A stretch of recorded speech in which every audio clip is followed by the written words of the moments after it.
Ready?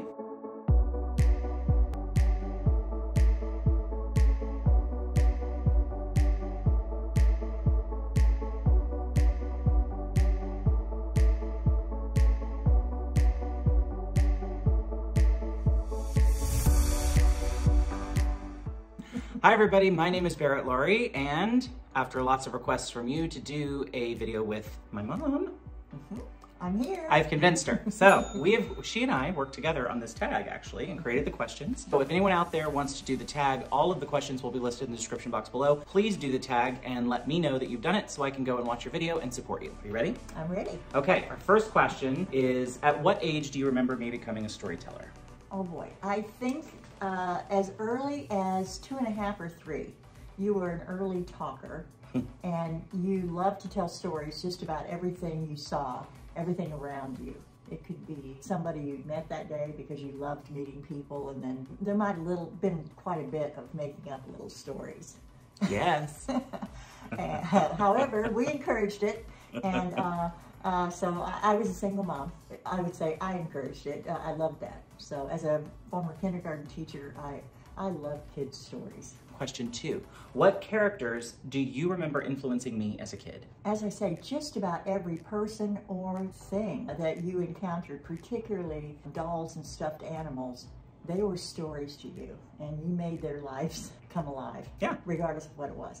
For example, you loved The Wizard of Oz, and so every character in The Wizard of Oz, you would have lines from that you would dance and prance around about as a preschooler, repeating those lines and then answering yourself.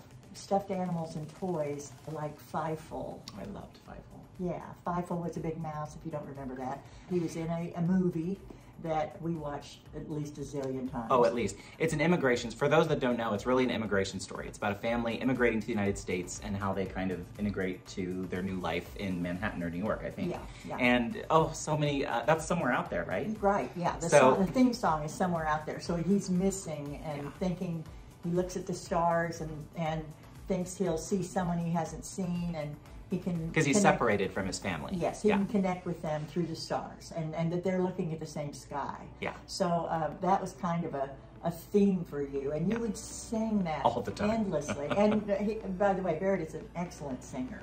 Jim and Holograms. And so even if it was a theme song to a TV show, you were always singing the song and telling a story through the song. Actually, musicals, when I think of it, were some of your favorites. Yep. Sound of Music, we watched early as a kid. Those were your favorite. Oh, Mary Poppins. Mary Poppins. A lot of Mary Poppins replay. Just Disney in general. Yes. Bedknobs and Broomsticks. Yeah. Little Mermaid. Little Mermaid. Any story that you could sing what was happening and then elaborate on it. That's what I remember. What is your strongest memory of me as a kid? You loved to make yourself laugh as well as other people, and you were just busy all the time, busy. Yeah. So there was nothing idle about you. And as a preschooler, because you didn't read, you read really early, but because you didn't read a lot, you had people read to you. And loved to watch and rewatch movies so you could memorize the lines. Has something I've ever done scared you? And if so, why? Well, several things. And at different ages. So, I mean, early it was usually taking care of a child and things that I did to you that scared me. Then I'd have to watch and make sure you lived through it. But primarily, my first memory of you really terrifying me is, as I say, you were very busy, and we were in a large shopping center, and I turned around and you were gone. I could not find you. And we searched it was a large store. The ladies helped me search. We were so terrified. And I was just calling out for you, and you'd gotten in the middle of one of those round racks, and you just thought that was so funny to be hidden in the middle of all those clothes. And finally you peek out and surprise us with peekaboo, and literally I wanted to kill you and hug you forever, all at the same time. Yeah. So that is my most vivid memory early on. Yeah. Now beyond that, there are a zillion times. I was gonna say. Driving, starting to drive. Of course, going to college, and just wondering what in the heck's he doing now. Dropping out of college. Yeah, but returning. I returned later. Doing a great job. But you were pretty independent. Yeah. And so you would start out on adventures. And of course you were always making movies. Yeah. You had a movie camera early and you were always making movies. And and you would leave, and I wasn't ever really sure where you'd gone to film your next little episode. Well, or the stunts. I mean, when you watch some of the yes. movies I did with Oh, yeah. Katie, Yeah. you know, my little sister was 8 years younger, and so we'd And throw small, her, very petite. tiny, and so we'd throw her around Throw and her like around and- stunts. We were doing stunts that were probably not safe. Yeah, you and your cousins would create kind of crazy ideas. But What was my favorite toy that you bought me? well, there have been several things, but as far as toys, the first thing I remember was Luther. They know Luther. Okay, Luther was his Cabbage Patch, who he sat up and treated like a person, literally, at our table every night. We set a plate for Luther, and Luther went with us everywhere, absolutely everywhere. You had a Feifel doll, so when a character would come out that you would love, and there was a stuffed animal, you had a Feifel doll, and you talked to I that, loved him. and read to that. And no one was ever as special as Luther. Yeah, no, agree. Truly. You were into Batman. Anything Batman. You had Ninja Turtles. Oh yeah. my goodness, Ninja Turtles. That was a big thing. I had Barbies. But, lots of Yeah, Barbies. I had Barbies. I can remember at age 5, my brother had a place at the lake, and we had a big sandbox, and he has 4 boys and Barrett, so 5 boys, all under the age of 6, I think. Yeah. So they're playing in the sandbox, some with trucks, Barrett with his Barbie, and there's a little snake in the, small snake in the sandbox, and all the other boys jump out, but Barrett takes Barbie and starts whacking that snake. Poor Barbie. Barbie, she was a trooper. All right, what superhero do you remember me loving? Well, that had to be Batman. 100%. Yeah, That's loved always the Batman. safe answer.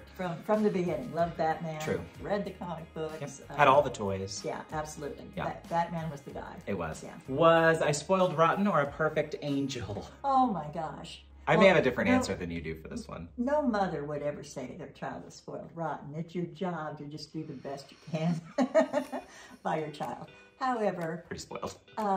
you did usually get, if not your way, very close. Very close to Very it. close to what you had in mind in the beginning. So I guess there was a little spoiling.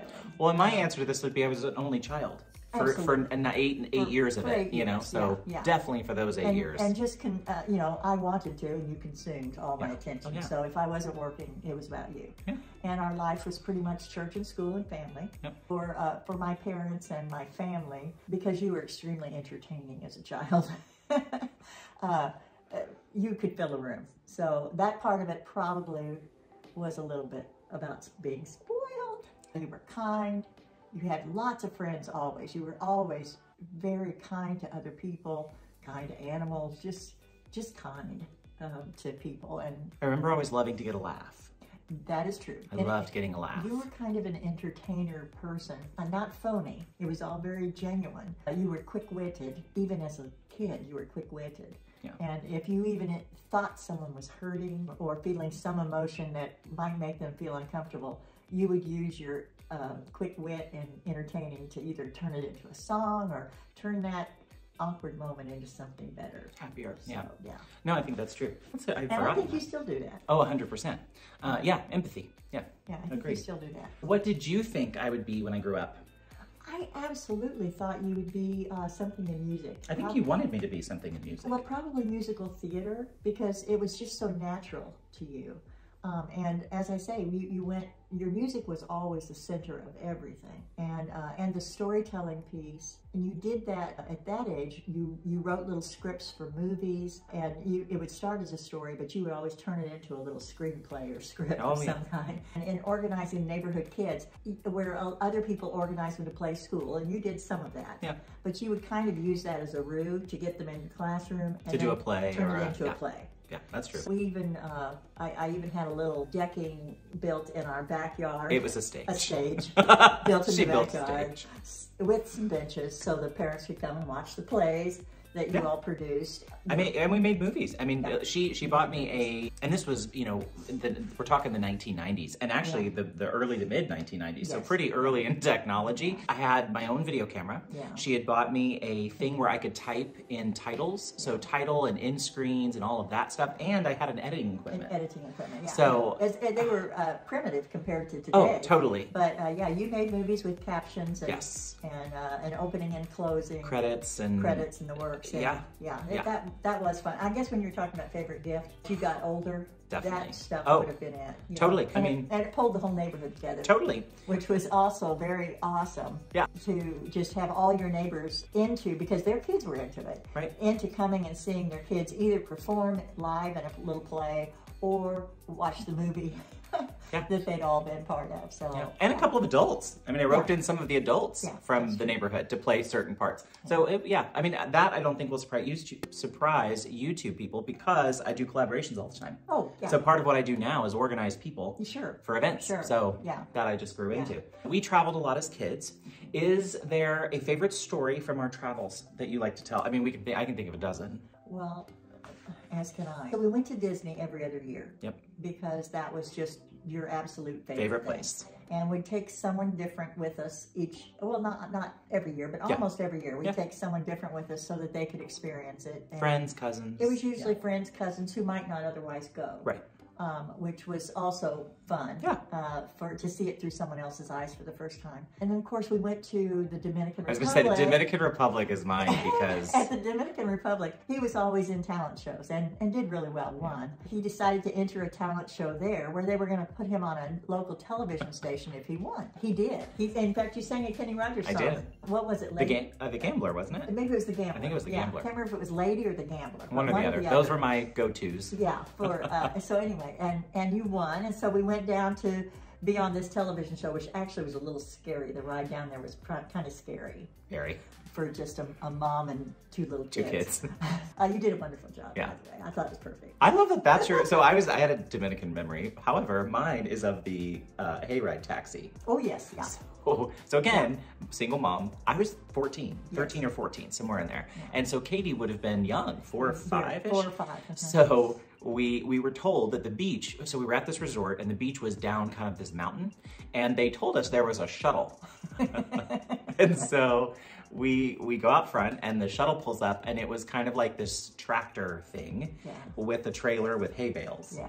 And we hopped on and rode that down the windiest, scariest road you've ever seen in your life to get to the beach. Yeah, and I'm just glad we survived. Yeah, we're used to hay rides because we were around, my dad had farms. But not hay rides on a mountain. But not down a mountainside. No. that was a new challenge, That was new. Favorite book that we read together when I was learning to read? You love Dr. Seuss' Are You My Mother? I think the words to it are... I Love You Forever. I Love You Forever. Is that the name of the book? That's the name. I Love You Forever. Yeah. I love you forever, forever and always. My baby you'll be. And then it's... We're gonna cry talking about it. I know. It's so sentimental. And then it's my mother you'll be, because it's a boy who takes care of her. We're gonna cry. I can't do this. Yeah. It's the mother taking care of the boy, and then eventually the boy takes care of the mother. See, I'm gonna cry and saying it. But anyway, we love that. I Love You Forever. We'll put a link in the description box so you can buy it. What did you love about my last book? I love the characters. I did too. All of the characters, I could visualize them. And I'm not usually into books that might be around the supernatural. Yeah. That isn't my thing that I like to read about or anything. However, I love the characters. They were, I could picture them, and they reminded, which I guess is the goal, and they just reminded me. I tried to connect them with people that I know, which is weird, but when I read a book or see a movie, I usually try to connect it somehow with my life, and it was very easy for me to do that. I actually read it on a plane. He gave it to me as I was getting ready to travel on a business trip. I was so into it. I read it on the plane. I had a layover. I did not put that book down. So he gave it to me the night before. I got on the plane very early in the morning, and by the next evening, I was on the phone with him saying, "Oh my God, I love this book." So, and giving me edits, which were good ones, by the way. Yeah, I don't know if they were. They were. You gave me lots of edits. Anyway. What did you not like about the last book? Yeah, all right. Well, I wasn't crazy about the ending. We can talk about it because... Oh, we can? Yeah. Okay. I didn't understand the ending. See, it didn't make sense to me. I think when I told you that, you said, but that leads me into the next story. Yeah. As a first-time reading, having loved everything through it, when I got to the ending, it just didn't connect to what I'd already read. I think you were engaged in moving to the next. Yeah. And I thought it needed a little better connection to what I just read before you threw me into the next piece. Yeah, I actually agree with that. I still am not happy with the ending. Oh. So the ending is something that that's why I hoped an agent would pick it up and then kind of help me smooth it Right, a little. right. I liked the big picture idea. So basically the idea on the ending was a character that had been killed off in the first chapter comes back in the last. And what you don't know is whether it's really them or if it's someone else made to look like them. And so I think the idea was good. I think the way it was executed wasn't great. I think you're right. Right? You had to explain to me. Yeah. So it needed, that's the thing.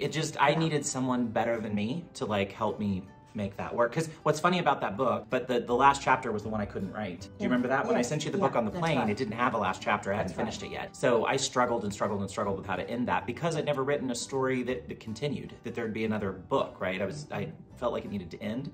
So I would agree with you on that. That needed work. Yeah. Oh. What surprised you about me starting an AuthorTube channel? Well, I don't know that I was surprised that you would start. First of all, I wasn't quite sure I knew what an AuthorTube channel was. Yeah. Once I saw what it was, then nothing would have surprised me because you always loved connecting with people, getting people together. You always loved kind of teaching and sharing what you knew about any topic. You love telling stories.